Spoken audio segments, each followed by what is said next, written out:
One of the follies of going back to the entertainment of your youth is the very real possibility of it being not as good as you remember it being. I'm sure it has happened to every single one of you at one point or another. You suddenly remember a movie or show you used to watch and think to yourself, man, I haven't thought about that in years. I should check it out on Netflix. And then smash cut to you looking utterly devastated, wondering how in the world could you ever be so dumb as a kid. I suppose, in a way, this is a better outcome than remembering something that you can't rewatch again. Still waiting on that third season, blowholes. But it's one of the unspoken truths about growing up and becoming an adult. It's the realization that it isn't so much that the thing you once liked, you no longer like, it's that you're no longer the same person. You've changed, and that 16-year-old episode of The Ripping Friends was just as dumb as it ever was. But sometimes, on rare occasion, going back to the shows of your childhood lets you realize what flew over your head as a kid, and allows you to enjoy it on a whole other level. And I am so happy to say that The Big Guy and Rusty the Boy Robot is one such occasion. Premiering in 1999 on Fox Kids, Big Guy and Rusty blew my ever-loving mind as a 9-year-old kid, and I watched every single episode I could while it was a staple on the block, until it was dropped in 2001, with the block itself following soon after in December of 2002. Every once in a while, I would catch myself remembering the show, only to be smacked in the face with the cold reality that there weren't any home video releases for the show for me to go and watch again. And that was how it was for the longest time. There was no legal means for me to watch one of my favorite shows growing up, and I just sat with it for nearly 15 years. Until finally, and I mean finally, Amazon got the license to print the episodes for DVD on demand in 2016. And boy, are these the cheapest DVDs I have ever seen. Look, I'm not going to spit on steak after I've been starving for a decade and a half just because it isn't cooked the way I like it, but goddammit, it has to be said that The Big Guy and Rusty is the laziest DVD set I have ever come across. I've seen bootleg DVDs with more to them than this. Hell, even the similarly pressed SWAT Cats DVD had multiple menus to them, unlike Big Guy and Rusty with its single, solitary menu. It's like living in 2005. Yeah, what do you want, kid? You want to see this episode, or do you want to see this episode? Or maybe you want to see no episodes, and I'll just eject the disc and frisbee that sucker into the storm drain where I keep all the copies of The Tick Season 3. Yeah, that's what I thought. But it's here. We have it. And at the end of the day, that's all that counts. But what do we have? And why is it one of the greatest kids' cartoons of the 90s that time merely forgot? Well, let's find out. Developed by Richard Reynes, Dwayne Capizzi, who also served as lead director on the series, and Jeff Kline, you know, the guy behind all these classics, Big Guy and Rusty tells the ongoing tales of Big Guy and Rusty. In case if you were wondering where all the anime influences came from, there you go. Plastered in American pride and honor, the Big Guy defends the Earth from all threats, be they alien, man-made, or anything else in between. Quadrant evacuated. Time to serve up 2 scoops of candy-coated kaboom! After a lifetime of service, though, the day comes for the old Tin Man to be retired, to be replaced by a sprightly new Tin Soldier, Rusty, a child android capable of learning and maturing as would a normal human child. Rusty's form mirrors function. His streamlined exterior is 100% aerodynamic. His advanced weapon systems are powered by nucleoprotons. I got a positronic brain. And that does include all the precocious annoyances.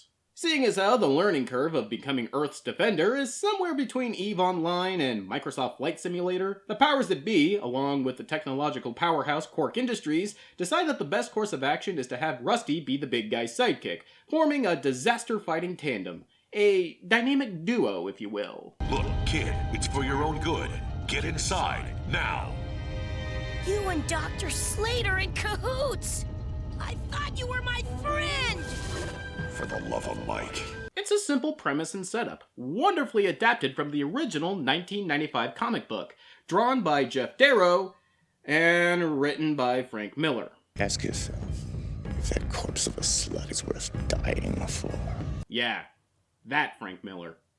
Ah, Frankie Angel, where would comics be without your grinning insanity? As much as there has been talk about his many head trips on DC and Marvel's dime, I feel there's a lot to say about his work in the 90s with Dark Horse, where he was practically a different person back then. Actually, that would explain a whole lot. Like, sometime in the early 2000s, Frank was abducted by aliens robot chicken style, and he was replaced by a malfunctioning clone.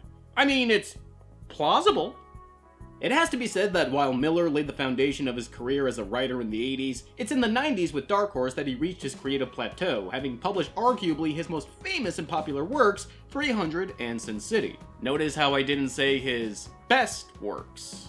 But in the massive gap of time between Daredevil and The Dark Knight Returns and 300 and Sin City, Frank had worked on a number of smaller titles for Dark Horse, including the 2-issue large-format comic, The Big Guy and Rusty the Boy Robot. It's an odd decision to have a comic be so, well, big, but I can understand the method behind the madness. Artist Jeff Darrow has a very intricate style with line work that would just be lost if it was typically formatted. Hell, even with the blown up size, the comic can still be overwhelming to look at. Every frame is chock full of wires and machinery, and also H.P. Lovecraft-inspired viscera. And they made a kids' cartoon out of this. Only Frank Miller. The story itself is pretty straightforward. A Japanese science conglomerate attempts to create life out of primordial ooze, but only winds up creating a gigantic interdimensional lizard monster from parts unknown. And this is what happens when you forget to add baking powder. Or Chemical X.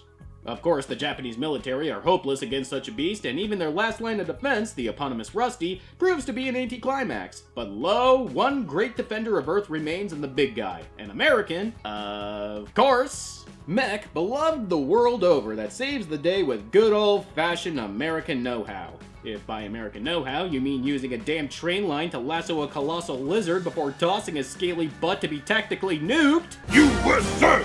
USA! USA! And that's pretty much the entire story of the Big Guy and Rusty the Boy Robot. The Japanese government thanks the Big Guy for saving their country and the world and presents Rusty as his sidekick and weird trophy. And that's about it. The book finally closes with fake covers of other Big Guy and Rusty stories, including their nefarious encounters with Comrade Croc, Moonpig, and Dr. Spiderhead. That Dr. Spiderhead? He's a menace, I tell you! As a 2-issue miniseries, it does its job in being fun and memorable, and as an homage to Japanese monster movies and robot anime, as well as 50s pulp sci-fi, it is a fitting and loving tribute. It's one of the few Frank Miller comics that I would actually call optimistic, bereft of his usual grim and pessimistic settings and stories. Heck, there's even a scene where the Big Guy tries to use non-lethal means to stop a crowd of once human monsters from rampaging, reminding them of their humanity in the process. There was also a one-off sequel story that Dark Horse printed in their relaunched anthology series Dark Horse Presents, but Miller wasn't involved in the project, which really does lend credence to that clone theory. Still, it's a fun and silly read, if a bit overwrought, considering it's Miller we're talking about, but at this point, that's the least damning thing you can say about him. On first thought, it seems weird that Dark Horse would try to adapt a kid's cartoon from such a comic book. But on second thought, maybe it isn't so weird. At the heart of the comic story is a tried and true monster running amok story, and that could fit perfectly into an action cartoon for older kids, just so long as you tone down the scenes of people turning into mush and guts. Not that the Big Guy and Rusty completely eliminated its sense of body horror, because quite frankly, it can get downright grisly at some points. Some episodes are just plain gnarly, and I'm surprised that they were able to get away with what they did, from alien diseases that turn people into crumpled piles of open sores, to robotic skeletons that still have their flesh dangling from their metal frames, complete with Judge Doom eyes. Remember me, Eddie? When I killed your brother, I talked. Yes! Wait! God damn it, the 90s just spoiled us for nightmare fuel, didn't it? But you know what? It's a fun kind of nightmare, and really that's the name of the game when it comes to the show. Fun. Since they only had 2 issues to pull from and they basically told that story in the very first episode, the creative team had pretty much free rein to rub their toes in the untrampled sand and let their feet take them where they will. Pretty much anything can happen in the world of Big Guy and Rusty, and over the course of the show, it pretty much does. And that's half the fun of it all. Every episode is a high-concept, coked-out premise that delivers every single time, both in terms of spectacle and plot engagement. In fact, the best way to describe what watching Big Guy and Rusty feels like is this clip right here. Yes! Woo! Big Guy and Rusty go underground to stop an active volcano from erupting and wiping out the city while fighting magma men. Yes! Woo! Big Guy and Rusty go back in time to fight during the Revolutionary War to stop a race of alien squids from taking over the Earth. Yes! Woo! Tim Curry plays a brain-eating mutant spider. You're looking good. So is your greasy brain right about now. Food for thought. What you say? Yes! Woo! You just can't help but get wrapped up in these bizarre and outlandish plots, which were partly made as loving tributes to sci-fi of the past. For much of the goings-on in your typical Big Guy and Rusty episode, it's easy to overlook nods to films like The Blob or Pod People. Perhaps it's because the intended age range of the audience wouldn't be familiar with 50s and 60s science fiction, as I sure wasn't when I was 9 at the time. Which is part of the reason why Big Guy and Rusty has aged so well. There's so much to the show that can only be appreciated once you've been around the block a few times. There's a great long-form joke in the middle of the second season where Quark's CEO, Dr. Donovan's nephew, runs roughshod over the employees. Uncle, what good are you? I demand to be left to my own devices. Bye then. Happy scavenging. Don't fall on any sharp objects. Better be nice, Jenny. He'll rule the world someday. Then, 6 episodes later, he gains telekinetic abilities and fights Tim Curry's Dr. Neugog. What did I tell you about these stories? Pixie stick-fueled insanity, where he's left unconscious and wakes up with a cue ball head. It took them 6 episodes to make a Lex Luthor joke. And that's not the only joke that flew over mine as well as every other kid's head at the time. Just like every other beloved kids show in the 90s, the writers were just chomping at the bits to sneak in dirty adult stuff to see if they could get away with it. We got a snafu! You guys do know what the F stands for, right? I'm betting that thing has Legion Ex Machina stamped on its bottom. Why would they want a Swiss cheese a darn damn? I'll go ask real nice while you put your finger in that dike, Dutch boy robot. I would think a Dutch girl would be more appropriate. And that is your one. But the stories and jokes can only be as strong as the characters driving and telling them, and that's where the show really shines. Big Guy and Rusty are two of the most likable and engaging characters you could find in a kid's cartoon, but both for different reasons. For Rusty, he's basically what his title is. A boy robot. He has the maturity of an 8-year-old, and that shows time and time again as he enthusiastically gets himself and others in trouble. But this is tempered with his genuine affection and admiration for the big guy and doing the right thing, as well as being a robot. It's actually kind of refreshing to see a robot in a story actually embrace the fact that he's a robot. At no point does he go into Pinocchio territory and want to become a real boy, which we've seen many times before. In fact, an entire episode centers around him being capable because he's a robot and not a real boy. Throughout most of the series, Rusty keeps quipping over and over again about how he's impervious to pain. Step aside, son. You don't want to get hurt. Nuh-uh. No pain receptors. No pain receptors. No pain receptors. And you can all see where this is going. Through alien technology, Rusty gains the ability to actually feel his surroundings, which invariably includes pain. He shudders away from conflict, unable to bring himself into harm's way, and becoming a genuine liability on the battlefield. Ha! No pain recept.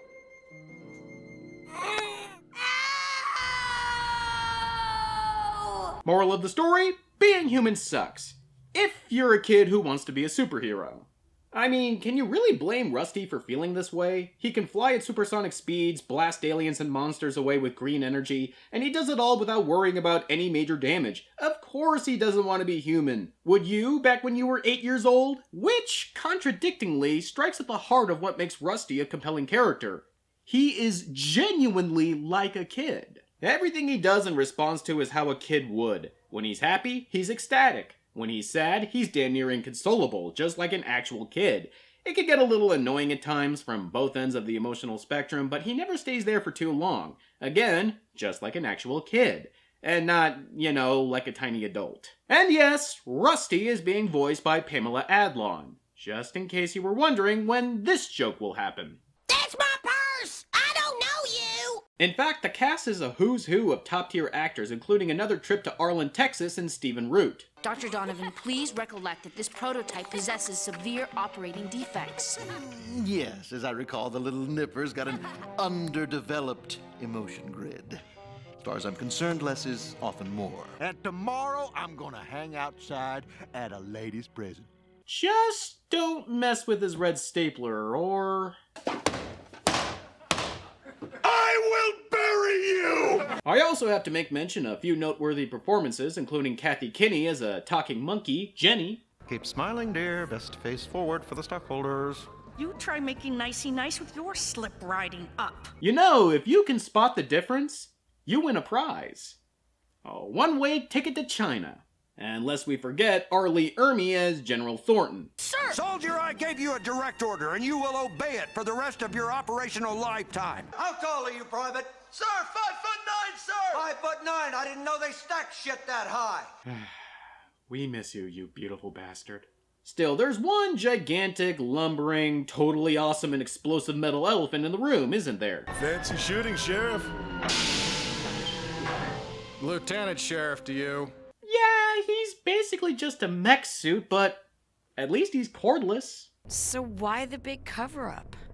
Army promised the world a robot. Would have looked like fools if the best they could come up with was a fancy tank with a soldier inside. But alas, yes, the big guy isn't actually a robot. Well, the autonomous kind, anyway. The show uses this plot device as a continuing story about Rusty's development as a complete person, seeing as how he idolizes the bot, and everyone seems to be in agreement that it's best to avoid crises of faith. The big guy is Rusty's hero. I've decided I want to keep it that way. But the most interesting aspect of this to me is the notion of Big Guy's character, or if he even has one at all. Seeing as how he is piloted by one Lieutenant Dwayne Hunter, it's actually kind of difficult to tell where the big guy ends and Lieutenant Hunter begins. Several times, the show makes mention that the big guy is supposed to interface with the pilot, but never really makes clear what that specifically means. So in essence, the question becomes, when the big guy speaks his awesome one-liners, Time to dish out the candy. Sure you see it coming. You're psychic. But there's not a darn thing you can do about it. is it the big guy saying them, or is it Lieutenant Hunter? If we judge by how Lieutenant Hunter operates on the day-by-day outside of the big guy, it seems unlikely that the guy would be this larger-than-life, walking, talking advertisement for the American way. Listen up, Poe. I'll fight to keep this country free. I'll fight so it's safe for decent people to walk their dogs after dark. I'll even fight to eliminate the designated hitter rule from baseball. And that's why they call the American League the Junior Circuit. And thus concludes my triennial baseball joke of 2018. See you all in 2021! Additionally, there is a scene in which Lieutenant Hunter is incapable of piloting the big guy, so the duty falls to Rusty's creator / maternal figure / animated crush of a young sage, Dr. Slate. Evening, Lieutenant. That's what I love about these waifus, man. I get older, they stay the same age. Yes, they do. And with the presence of Dr. Slate at the helm, it seems that the big guy is as oratorical and quick with witticisms as he always was, but they seem to be in service to whatever the pilot decides for him to do, which is a unique character dynamic that I can't readily say I've ever seen before. And one that is used for brilliant effect in what is probably my favorite episode, The Inside Out. After Quark Industries introduces self-aware flubber that can repair anything and everything mechanical, one last time... Yes!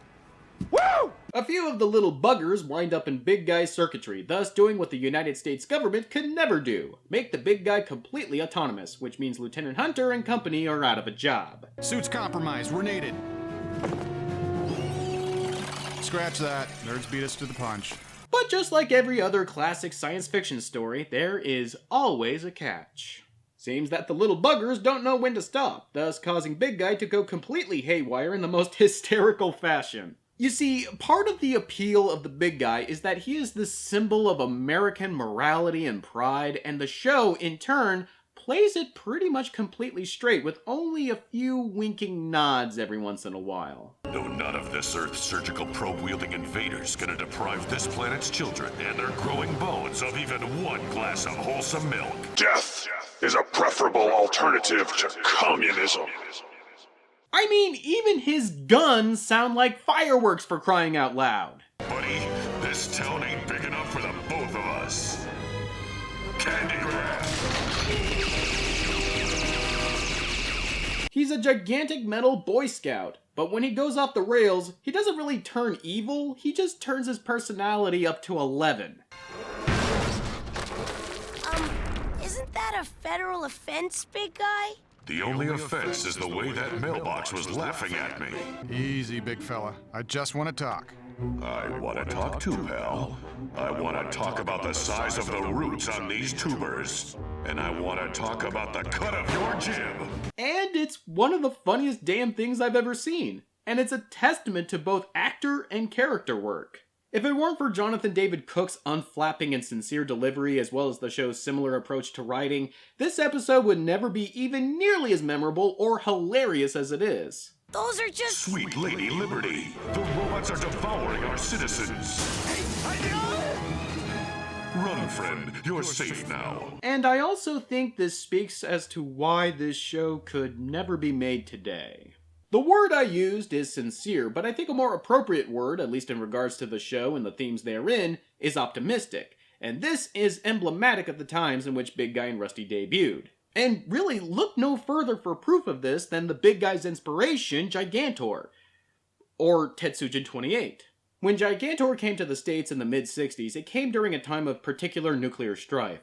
The memories of the Cuban Missile Crisis still remained. Thus, when he made the jump over the Pacific Pond, all mention of Gigantor's nuclear-powered arsenal were scrubbed clean. However, in the late 90s, the Cold War was over for nearly a decade, so there was no compunction to hide Big Guy's nuclear-powered capabilities. In fact, an entire episode centers around Big Guy's nuclear battery being used as a fusion device to cause an endothermic reaction and save the city from a volcano.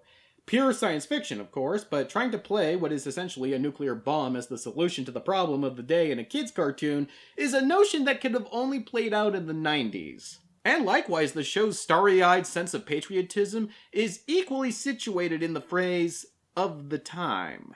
Not that the show approaches the thin line between patriotism and jingoism, unlike the original comic, as the show instead opts to champion America's ingenuity as its source of national pride, rather than other facets of American society, including government and economics. In fact, the show goes out of its way to paint capitalism and unfettered greed as the motivating factor for the monster of the day. When the two are not battling to thwart the plans of the show's main nemesis, the collective ex machina, they are fighting to mitigate the damage caused vicariously by Dr. Donovan and his never-ending chase for the almighty dollar. It's clearly the product of a technologically advanced civilization. Think of all we can learn. I'm too busy thinking of all we can earn. A patent on this could rake in billions. And if there was any doubt left as to what side the show takes, it's all summed up in the words of the Big Guy himself. As much as I endorse free enterprise as one of the building blocks of this great republic, the Big Guy name is not for sale. But for all its stakes and moral ground, the fact that the show wraps itself in the American flag is, well, to put it lightly, antiquated. There's just no getting around the fact that watching the show with today's mindset feels like we're watching something from the Fallout universe, and not just because of the retro 50s aesthetic. True, there's no black-as-pitch gallows humor revolving around nuclear annihilation, but that gee-shucks can-do and will-do for Uncle Sam attitude can only be met today with jeers, or at the very least a smarmy eye roll. That is, if it's not completely played up as an overblown rib-poking self-aware joke. Hurrah! Liberty! The day is won! General Washington, sir. What are they? Americans. Kevin Smith once opined that the audiences of today are the most savvy they have ever been, and as a creator, you have to be 10 steps ahead of them in order to keep them interested and not continually guess where the story is inevitably going. Dan Harmon echoed these sentiments, saying that relying on outlandish premises is often the only way to keep people who think they've seen it all before to stay on the ride. In short, we're all far too cynical to have a show like Big Guy and Rusty. Not that we don't have a reason to be cynical by all means, but approaching art and by extension life from a cynical point of view is a self-fulfilling prophecy. Existence is not all heart attacks and cancer. There is joy and levity between that makes life worth living, and that's why we do the right thing even when it seems impossible to do. And that sentiment is encapsulated perfectly in one particular scene. Big Guy is abducted by an alien overlord that claims him for his trophy. Lieutenant Hunter manages to eject at the last minute, and the rest of the council resolve to just build another Big Guy, which is the logical thing to do. But not for Rusty. He'll be just like the old Big Guy. You'll see.